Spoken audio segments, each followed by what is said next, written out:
না না thank you.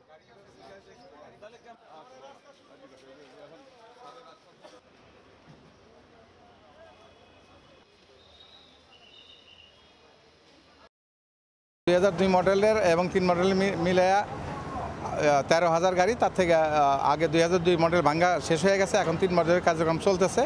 আশা করি খুব দ্রুত শেষ হয়ে যাবে। 2003 সালের পর থেকে সেইগুলা ভাঙার কার্যক্রম চলমান আছে, স্ক্র্যাপের কার্যক্রম। তো আমরা প্রতিদিন 200 মতো সিএনজির থাকে ভাঙা কার্যক্রম পরিচালনা করা হয়। বিস্ফোরক অফিসের লোকজন থাকবে, এখানে ফায়ার সার্ভিসের লোক থাকবে এবং আমাদের কমিটি মেম্বারের উপস্থিতিতে গাড়িগুলো কেটে কেটে স্ক্র্যাপ করে এগুলো আমরা টেন্ডারের মাধ্যমে বিক্রি করা হবে।